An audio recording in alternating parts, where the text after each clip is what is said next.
गहरा अंधेरा छाया हुआ था। केवल चांद की हल्की रोशनी ही जंगल के रास्ते को थोड़ा रोशन कर रही थी। आकाश में बादल छाए हुए थे, जैसे कोई बड़ा तूफान आने वाला हो। राहुल और उसकी मित्र माया जंगल में खो गए थे। वे रास्ता खोजने की कोशिश कर रहे थे, लेकिन हर दिशा एक जैसी लग रही थी। अचानक एक अजीब सी चीख सुनाई दी। ये आवाज, ये कैसी चीख थी? माया, मुझे नहीं पता, पर हमें यहां से जल्दी निकलना होगा। चलते चलते वे एक पुराने टूटी फूटी मंदिर के पास पहुंच गए। मंदिर की दीवारों पर प्राचीन चित्र बने हुए थे, जो किसी डरावनी कहानी को बयां कर रहे थे। राहुल, शायद यहां से हमें कोई रास्ता मिल जाए। मंदिर के अंदर घुसते ही ठंडी हवा का झोंका आया और दरवाजा जोर से बंद हो गया। मंदिर के अंदर दीवारों पर अजीबोगरीब चित्र थे, जैसे कुछ अनहोनी होने वाली हो। माया, राहुल, ये जगह ठीक नहीं लग रही, हमें यहाँ से निकलना चाहिए। राहुल और माया ने मंदिर के अंदर गहरी आवाजें सुनी, जैसे कोई उनके पास ही हो, छुपा हुआ। राहुल ने दीवार के पास जाकर देखा तो उसे एक छिपा हुआ दरवाजा मिला।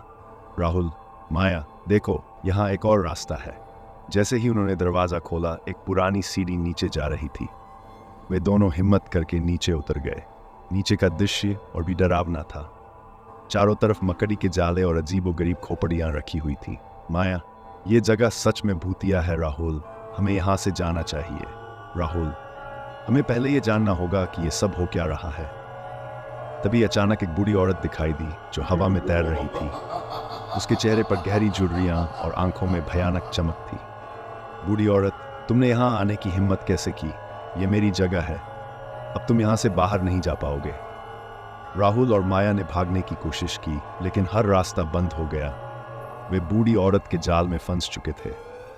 हम यहाँ से निकल सकते हैं, हमें बस एक रास्ता खोजना होगा। माया ने दीवार पर एक पुरानी किताब देखी, जिसमें भूतों को भगाने का मंत्र लिखा हुआ था। राहुल, हमें यह मंत्र पढ़ना होगा। दोनों ने मिलकर मंत्र पढ़ा और अचानक बूढ़ी औरत जोर से चीखने लगी और गायब हो गई। मंदिर के दरवाजे अपने आप खुल गए और राहुल और माया ने तेजी से बाहर भाग लिया।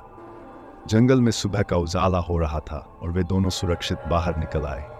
राहुल, हमने ये कर दिखाया। माया, हाँ, लेकिन ये रात हम कभी नहीं भूल पाएंगे।